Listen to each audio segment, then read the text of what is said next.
इसमें बड़ा उलझा हुआ मामला है। कैसे मामला है कि वह लड़की जयराम नगर से साइकिल से आ रही है और आधे घंटे में घर पहुंच जाती है, मगर वो ठीक 500 मीटर पहले घर से उसकी गायब हो गई, उसकी लाश मिली। माने यदि वो नहीं मरती तो 6:30 बजे तक घर आ जाती। इसका मतलब कि वहां तक पहुंचने के लिए उसने कम से कम 6:25 30 मिनट ले लिए, तब तक तो जिंदा थी, जयराम नगर से वहां पर पहुंची और उसके बाद वो अगले 10 मिनट में घर नहीं पहुंच पाई। माने बोला कि अभी तक घर नहीं आई है। इसका मतलब कि ये घटना जो है 6:25 से लेकर 6:35 के बीच में ही हो गई है। एक चीज तो ये टाइम पीरियड उसका एटलीस्ट इतना। दूसरी बात क्या है कि वहां पर एक जो कंडोम मिला है और एक रेपर मिला है, और कंडोम गीला था। जहां पर साइकिल फेंकी गई है, छुपाई गई है, वो साइकिल के पीछे तरफ ये कंडोम पड़ा मिला।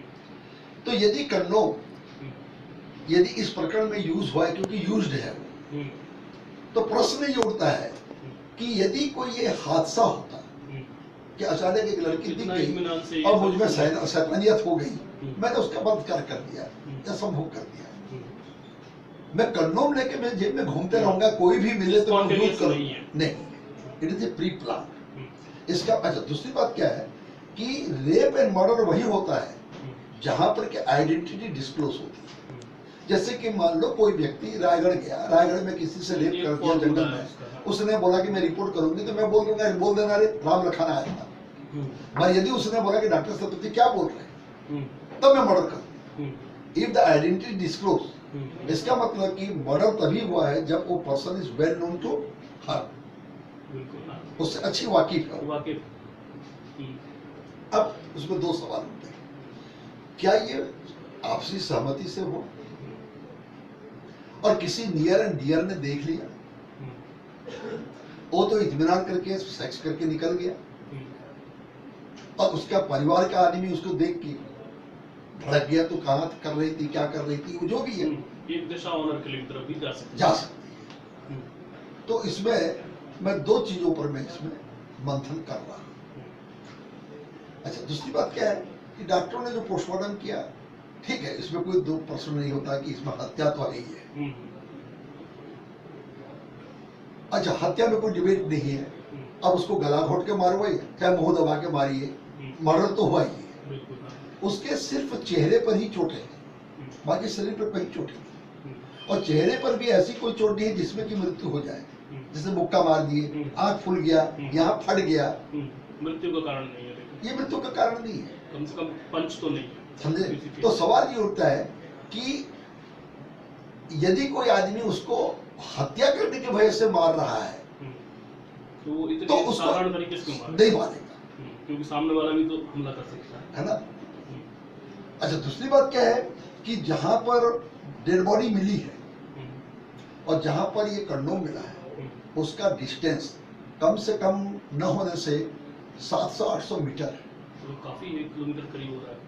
तो सवाल ये उठता है कि यहाँ पर सेक्स होके वहां पर जाके कोई मारेगा, और रेपर तो वहां पड़ा है, इसका मतलब रेपर खोल के वहां पर फिट किया, फिर यहाँ पर आके सेक्स करके फिर उसी घटना स्थल पे जाके 700 मीटर फिर उसको फेंकेगा क्या। इसका मतलब पहला स्पॉट रेप का है, उसके बाद लड़की वहां से भागी है, या तो रेपिस्ट ने फिर मारा चेस करते हुए, या कोई दूसरा व्यक्ति। तो इन सब आदमियों का लोकेशन, जैसे कि क्या होता है, लड़की के एक बार घर के पास ही तालाब है, वो तालाब में नहाने जाती थी, कुछ दिनों से तालाब में नहाती नहीं थी, घर में ही बाल्टी पानी लाके नहाती। ये भी एक तथ्य है।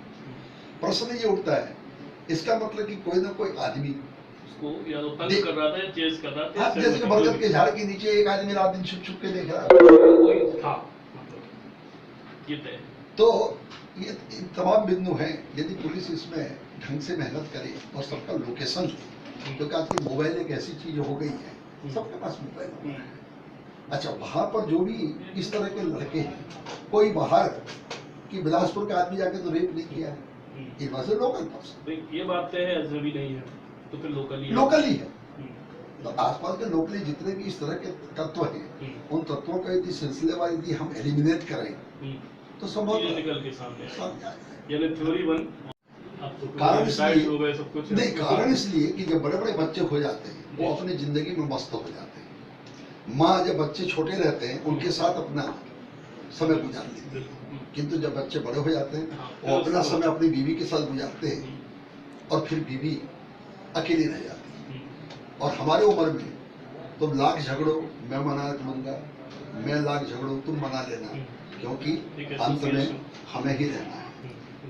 जब तेरी आंख दिखना बंद हो जाए और मेरी कमर भी झुक जाए तो एक दूसरे की लकड़ी और एक दूसरे के चश्मा को ढूंढने के लिए हम ही रहेंगे, अंत में हम ही रहेंगे। तो बेचारी स्वार्थता है और बोली कि तुम बहुत, क्योंकि मैं करीब हर माह 8-10 बार कभी दिल्ली गया टूर के लिए, कभी वहाँ पर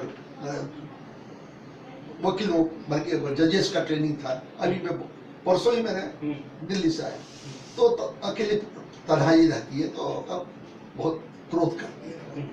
बाकी मेरी उम्र हो गई है 69, मुझे डायबिटीज भी है, ब्लड प्रेशर भी है, सेहत की चिंता भी है। किंतु मैं वन विहार में 6 किलोमीटर पैदल और 10 किलोमीटर साइकिल रोज चलूंगा। सवेरे 6 बजे पहुंच के मेरी साइकिल वहाँ खड़ी रहती है। तो इसके बारे में मैं, और दूसरी बात क्या है कि मेरे पिताजी तो सत्ता से बाहर नहीं थे, वो अंग्रेजों की जेल में भी रहे, तो वो संस्कार, वो समाज के सारोकार, और मैं एक मध्यम वर्गीय परिवार से रहा, गांव में रहा पूरा, तो वो संस्कार मैं अभी भी मेरे साथ। और मैं हमेशा कभी अपने आप को खास, क्योंकि जो व्यक्ति अपने आप को खास समझा दुखी वही रहेगा, यदि कोई व्यक्ति आम समझा वो हमेशा सुखी रहेगा। जैसे कि मैं घर में यदि कभी लैट्रिन में कुछ काम पड़ता है तो मैं ब्रश चलाता हूँ, तो ऑफिस में डायरेक्टर होने के नाते भी यदि मुझे जरूरत पड़ती है तो वहां पर मैं भी ब्रश चलाता हूँ, क्योंकि चाहे शिवराज सिंह चौहान हो चाहे रमन हो, उनके घर के लैट्रिन में भी एक ब्रश होगा और माह में एक आध दिन ऐसा होगा जबकि इसकी आवश्यकता जरूर पड़ जाती है। क्योंकि वो घर में आम रहते हैं इसलिए उसका यूज करते हैं, किंतु जैसे ही ऑफिस में पहुंचते हैं वो खास हो जाते हैं। हर इंसान को, हर अफसर को, हर व्यक्ति एक बार आम का एक बड़ा पोर्शन रखना चाहिए अपने जीवन। आप भी कैसे लेते हैं सोशल जगत को, क्योंकि युवा और तकनीक का आपने बहुत अपने प्रोफेशन में बहुत इस्तेमाल किया। मैं जीवन प्रबंधन के बारे में युवाओं को बहुत कहता हूँ, क्योंकि मैं अभी भी मैं 1500 छात्रों को पढ़ाता हूँ, तो मेरे पढ़ाई के अलावा भी इसमें एक रुचि रहती है युवाओं से संवाद करने का। और मैं हमेशा बोलता हूँ कि मेरे युवक शरारती बने, उदंड न हो, क्योंकि सवाल ये उठता है कि यदि छात्रों में, नौजवानों में शरारत न रहे, क्या हम बूढ़ों में शरारत पाओगे? मेरी शरारत उदंडता कहलाएगी और तुम्हारी शरारत तुम्हारा भूषण है, ये तुम्हारा सद्गुण है। यदि तुम जवानी में भी तुम बूढ़े जैसा व्यवहार करोगे ये तुम्हारा दुर्गुण है। उच्छृंखल मत बनो, उदंड मत बनो, बस स्वतंत्र और आजाद बनो, व्यवहार को समझो, बनो, रिश्ता को कायम करो। और मैं हमेशा बोलता हूँ ज्ञानी बनना बहुत जरूरी नहीं, किंतु बुद्धिमान होना बहुत जरूरी, और व्यवहार से। यदि किसी आदमी में 50% भी ज्ञान है किंतु बेचारा बुद्धिमान है और व्यवहार कुशल है, तो उस 50% ज्ञान के आधार पर अपनी जिंदगी को गुजारेगा। बहुत अच्छे से क्योंकि मेरा किसान, हर आदमी बीए पास नहीं है और हर किसान बुद्धिमान जरूर है, इसलिए धीरा है। तो बुद्धिमान होने का प्रयास करो। दूसरा, रिश्ता कायम रखो। मैं देखता हूँ अभी जैसे मैं आ रहा था, 4 इंजीनियरिंग के लड़के, 2 भोपाल के और 2 इंदौर में पढ़ने वाले, चारों लड़के मेरे साथ 12-14 घंटा बैठे, आपस में बात नहीं की, पच करते रहे। मैंने उनको आखिर में बोला कि बेटे, ये 2 लड़के के पिताजी इंजीनियरिंग कॉलेज में प्रोफेसर हैं और तुम्हारे दोनों किसान हैं, संभवतः इनके बाप लोग इन्हें कोई एडवाइस दिए होंगे तुम्हें जिंदगी में कैसे कैसे करना है, तुम्हारे पिताजी तो तुमको नहीं बताए होंगे, पर इनसे पूछोगे तो वो शेयर तुम्हें होगा तो शायद तुम उसको कर सके हो। क्योंकि तुम्हारे पास जो समस्या आएगी तो क्या तो व्हाट्सएप तुम्हें समस्या का निकाल के देगा क्या? तो संवाद तो कायम करो। इन ब्रीफ ये कह सकते हैं सोशल मीडिया का इस्तेमाल उतना, और व्हाट्सएप, सरकार को व्हाट्सएप पे प्रति व्हाट्सएप पर 3 रुपया 4 रुपया चार्ज लगा देना चाहिए। हाँ, जिससे कि संवाद तो बने। अभी आप किसी घर में जाइए, बूढ़े माता पिता बैठे हैं, बहन बैठी है, क्या है, और हर लड़का अपना अपना कंप्यूटर में पच पच करता, क्या है यही सच है लेकिन आज के दौर का। आज दूसरी बात क्या है कि हमें, जैसे कि ठीक है कि एकल जो परिवार हुआ है, प्रोग्रेस तो की, किंतु हमारी पूरी जो सामाजिक जो एक बंधन था वो सब सामाजिक विघ्न तस्त मस्त हो गया। क्योंकि जब मैं सामूहिक परिवार से मैं गया था बढ़ के, मुझे ये भी मालूम नहीं कि मैं किस माँ का थन पी के मैं बड़ा हुआ। इतनी मतलब वो एक क्योंकि चार मेरी 2 ताई थी और एक चाची थी, और सभियों की उम्र 2-3 साल इधर उधर, तो एट ए टाइम घर में 3-4 बच्चे पैदा हुए थे। तो यदि मेरी माँ कहीं गई है, मैं रो रहा हूँ, तो मेरी चाची ने मुझे दूध पिला दिया। ये होता था पहले। अच्छा, दूसरी बात क्या है कि मेरे परवरिश में सिर्फ मेरे माँ बाप का हाथ नहीं है, मेरे गांव का मोची का भी हाथ है।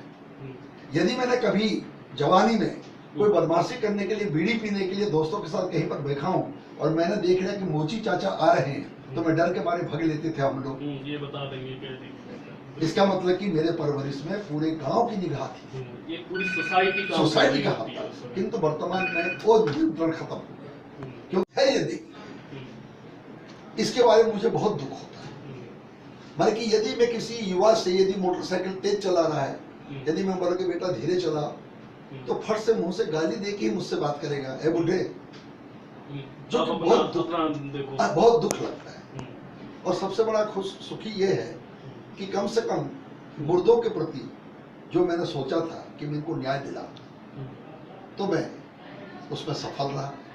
और मेरा प्रयास इसी में है कि यदि किसी मृतका के साथ, यदि किसी बालक के साथ जो पुलिस बोल रही है सुसाइड हुआ है, या उसके साथ ये, तो यदि मैं उसमें मदद करता हूँ और मैं पाता हूँ कि नहीं इसके साथ गलत हुआ है, तो मुझे बड़ी शांति मिलती है कि कम से कम मृतक को मैंने न्याय दिला पाने में सफल।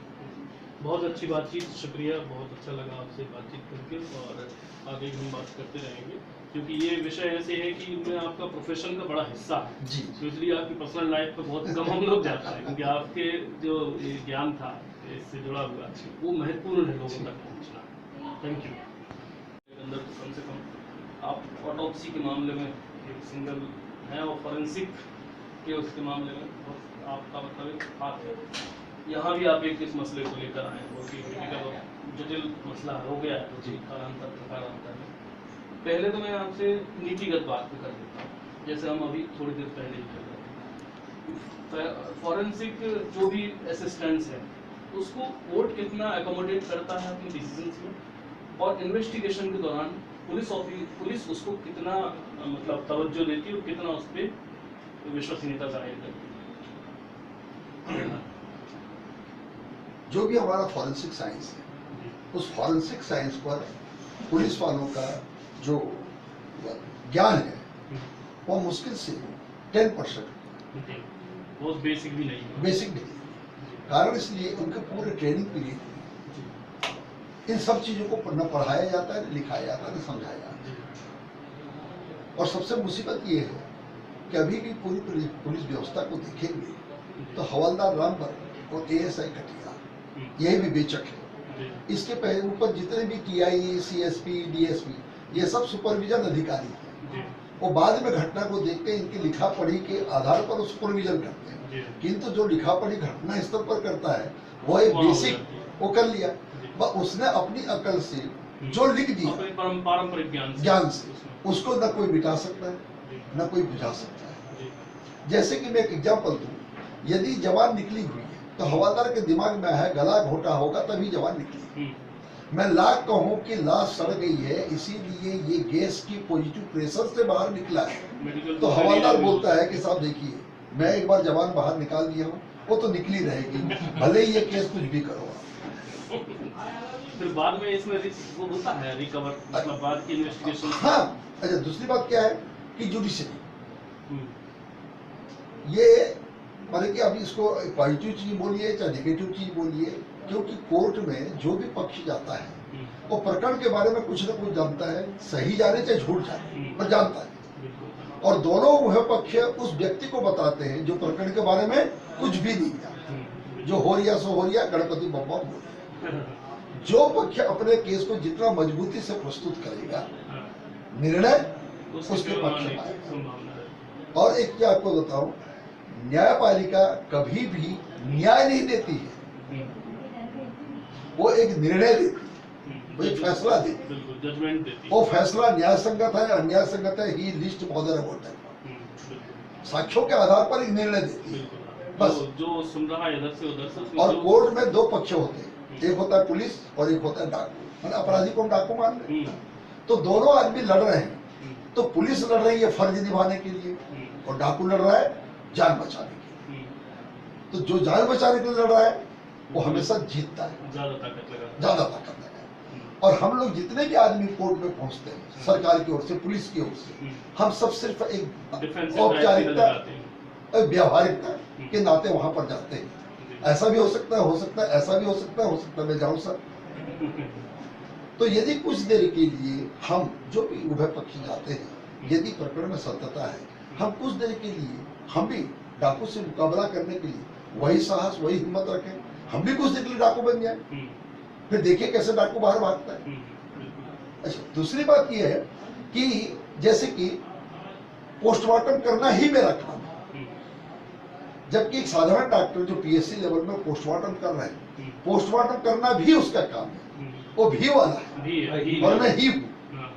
तो क्या यह संभव नहीं है कि हर जिले पे डॉक्टर सतपथी जैसा पोस्टमार्टम करना ही जिसका काम हो, आप एक मेडिको लीगल ऑफिसर बना दीजिए, डिस्ट्रिक्ट मेडिको लीगल ऑफिसर, और उसके लिए कोई पद की जरूरत नहीं है, कुछ मत कीजिए। बिलासपुर में 150 डॉक्टर काम कर रहे हैं पूरे जिले में, यहाँ से कोटमी फोर्ट, आप उनको बोलिए कि भी जो 15 साल से अधिक सर्विस है, हो गई यही है, यदि वो मेडिको लीगल ऑफिसर बनना चाहते हैं तो कृपया एप्लीकेशन दें, और जिंदगी भर कहीं भी जाकर डिस्ट्रिक्ट मेडिको लीगल ऑफिसर बनेगा, उसे हम एक एक्स्ट्रा इंक्रीमेंट देंगे, उसका काम पूरे जिले में उसका पोस्टमार्टम सुपरविजन करना काम होगा। जरूरी नहीं कि हर जगह जाकर पोस्टमार्टम करें, क्योंकि मैं वाशिंगटन में बैठ के दिल्ली में रोबोटिक जब सर्जरी कर सकता हूँ, तो मैं बिलासपुर में बैठ के मस्तूरी के प्रकरण को पोस्टमार्टम हो रहा है, यदि मेरा डॉक्टर वहां से फोटो खींच के मुझे पास भेज दे कि सर, तो मैं उसको कम से कम गाइड तो कर सकता हूँ। तो यदि हम ऐसा ही कर दें तो जो आधा जंग हम ऐसी ही जीत जाएंगे। ये तो बात इनको आसान नहीं, क्योंकि देखिए जिंदा हमेशा झूठ बोलते हैं, मुर्दा कभी झूठ नहीं बोलेगा, विज्ञान कभी झूठ नहीं बोलेगा, क्योंकि विज्ञान का न हिंदू है न मुसलमान है, उसके ऊपर कोई भी राग द्वेष सबसे परे है, तो हमेशा सच बोलेगा। तो वो जुडिशरी भी जिन्नों पर उतना भरोसा नहीं करती जितना कि इन प्रमाणों पर विश्वास करती है, किंतु विवेचक इन प्रमाणों को समझती नहीं है और उस ढंग से वो कोर्ट में प्रोड्यूस नहीं कर पाती, जिसकी कमी है।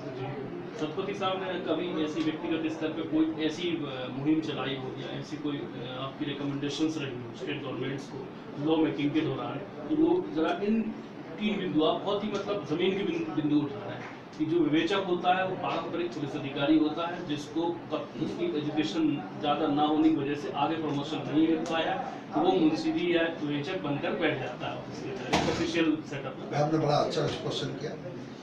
मध्य प्रदेश जब संयुक्त छत्तीसगढ़ भी था, मैंने पूरे मध्य प्रदेश को लिख कर दिया था कि आपके जितने भी सिपाही ट्रेनिंग सेंटर्स, क्योंकि भविष्य के वही हवालदार और वही एएसआई बनेंगे प्रमोशन, तो जब इनकी ट्रेनिंग पीरियड है तो कम से कम उनका 15 दिन का सत्र मेडिको लीगल एस्पेक्ट को होना चाहिए, जिससे कि प्राइमरी रूप से इतना समझ जाए कि हमें वहां पर क्या करना है। अभी उनको बहुत विद्वान बनाने की जरूरत नहीं है, जो कालांतर बेसिक समझ जाएगा, अब जब काम करेगा तो उसमें से उसका जो बेसिक अनुभव है उसमें और बलवती होगा, फिर रिफ्रेशर कोर्स में उसको और पढ़ा देंगे। इसी तरह सागर जहाँ पर सब इंस्पेक्टर तैयार होते हैं, उनके लिए हमने बोला था कि भी 2 साल के कोर्स में कम से कम 1 माह का ये मेडिको लीगल ट्रेनिंग होना चाहिए, जिसमें कि रेप, मर्डर, हत्या, इलेक्ट्रिक जितने भी तरह की मृत्यु है उनमें विवेचना कैसे करना चाहिए, कौन कौन सा साक्ष्यों का संकलन करना चाहिए, इसके बारे में हमने लिखा था। और हमने बोला था कि आप इस चीज को असाइन करें, सिलेबस में डालें और हमें बताएं, तो जिससे कि हम विभिन्न अवधियों में विभिन्न एक्सपर्ट जाके वहां पर 2 दिन रहेंगे, पढ़ाएंगे, वापस आ जाएंगे, फिर दूसरा व्यक्ति जाएगा पढ़ाएगा, किंतु उस पर आज तक अमल नहीं हो पाया। ठीक है, मैं व्यक्तिगत रूप से ट्रेनिंग सेंटर में जाता हूँ, वो अलग लेकिन किंतु एक सिस्टम के अंदर। अच्छा, इसी तरह मैंने संयुक्त मध्य प्रदेश जब था उस वक्त district how to set up a district level medico legal services, इसके बारे में कम से कम 20 पढ़ने का एक प्रपोजल बना के दिया था कि हम किस तरह डिस्ट्रिक्ट मेडिको लीगल ऑफिसर बना के हम इसको हम जगह जगह हम फैलाएं। तीसरा मुख्य बिंदु ये है कि पहले ये विषय को इतना रहस्य में बनाया गया था कि सिर्फ पुलिस और डॉक्टर, इसके अलावा तीसरे व्यक्ति को मत बताओ। पर मैंने बोला कि नहीं, ये गलत है। मैंने ऑल ओवर इंडिया में मुहिम छेड़ा कि आखिर ये जो विधा है ये क्राइम से है और क्राइम समाज में होता है, और यदि समाज के व्यक्ति को ही मालूम नहीं कि इसमें संदेह है तो तुम्हें खबर कौन करेगा? जब तुम्हें खबर ही नहीं करेगा तो तुम्हारा ज्ञान का उपयोग क्या है? आज यदि एक एक महिला को, एक एक आदमी को, एक एक पड़ोसी को ये पता चल गया कि यदि आदमी सुसाइड करता है तो ये प्रभाव दिखना चाहिए, और यदि व्यक्ति को जबरदस्ती में टांगू तो ये प्रभाव दिखना चाहिए, तो कम से कम वहां पर जाके बोलेगा नहीं यार, एक बार मैंने सुना था ये शंका है, आपको खबर करेगा, पुलिस को खबर। तो इसीलिए मैंने हर जगह, चाहे आंगनबाड़ी का सम्मेलन हो, चाहे महिला सम्मेलन हो, चाहे महिला बाल विकास हो, कहीं भी सोसाइटी इन्वॉल्व हो, मैं वहां पर जाके इस विषय पे मैं कुछ न कुछ बताता। दूसरा, नर्स को, आज तक कोई नर्स को पढ़ाता नहीं, पर मैंने पूरे मध्य प्रदेश में घूम घूम के जितने भी नर्सिंग कॉलेज सबको मैंने इसका ज्ञान दिया। देखिए, डॉक्टर और मरीज, डॉक्टर या पीड़ित सिर्फ 15 मिनट के लिए एक दूसरे से बात करते हैं, पूरा ऑपरेशन ये करते हैं, और बाकी नर्स जो है वो बेचारी 23 घंटा उनके साथ रहती है, पूरा मेन जो संचालन है पूरा इनका ही है। तो सवाल ये उठता है, एक औरत आई, उसने बोला कि मेरे को ये दर्द है। अगले दिन सिस्टर ने उसके कपड़े को धोने के लिए देखा तो उस पर चोट है। यदि वो सिस्टर उसको बोलेगी बहन ये चोट कैसे लगी, अवेयर होगी तो बड़े क्राइम पहले समझे, चुपचाप हो जाएगी, फिर बोलेगी मेरे को सास ससुर मेरा पति रोज मारते। किस तरह से अपराध, तो एक सिस्टर को यदि पता हो तो उनको जानना जरूरी है, मेरे डॉक्टर को उतना जानना भले जरूरी नहीं। तो इस तरह मैंने एक सामाजिक स्तर पर भी इसको मैंने पूरे का पूरा ये प्रचार प्रसार करना प्रारंभ किया। बिल्कुल सही है। आपने लंदन में होम डिलीवरी कभी नहीं होती, ये कहीं ना कहीं हॉस्पिटल में डिलीवरी, और जैसे ही बच्चा पैदा होता है विदिन 6 आवर्स उसका फिंगरप्रिंट लेना बहुत जरूरी है, और फिंगरप्रिंट पूरे ब्रिटेन के हर आदमी का फिंगरप्रिंट डाटा में फीड है। कहीं भी मैं फिंगरप्रिंट वहां पर डालूंगा उसका आ जाता है ये आदमी का फिंगरप्रिंट जो कि यहाँ पर पैदा हुआ था, चाहे वो 40 साल के बाद क्यों ना। तो यदि मेरा फिंगरप्रिंट सबका आधार कार्ड बन जाता है, यदि मैं फिंगरप्रिंट मेरे पास एक सर्वर में रिजर्व है, जब मैं फिंगर डालूंगा तो ये फिंगरप्रिंट उससे डाटा आ जाएगा कि ये आदमी, चाहे गुमशुदगी के ले लीजिए, लावारिस भी मिला, यदि लावारिस भी मिला है तो उसका यदि मैं फिंगरप्रिंट लेके यदि मैं यहाँ पर जाऊं तो यहाँ का फिंगरप्रिंट ब्यूरो बता देगा कि डॉक्टर साहब ये तो यहाँ हो जाएगी, पूरा हो जाएगा, इतने लफड़े की जरूरत ही नहीं है। तो ब्रिटेन में इससे क्राइम पर कोई असर पड़ा? बहुत। जब भी फिंगरप्रिंट घटना इस पर मिलती है, दूसरा कोई भी आदमी मेन सड़क पे मर्डर होकर पड़ा है, जंगल में पड़ा है, उसके फिंगरप्रिंट पर उसके आइडेंटिटी पता चल जाता है 2 मिनट में। आइडेंटिटी जैसे ही पता चल जाता है उसके कौन कौन आदमी शुभचिंतक और कौन उसके दुश्मन है वो पता चल जाता है, क्योंकि जब तक आइडेंटिटी न हो आप विवेचना का दिशा कैसे बदलेंगे।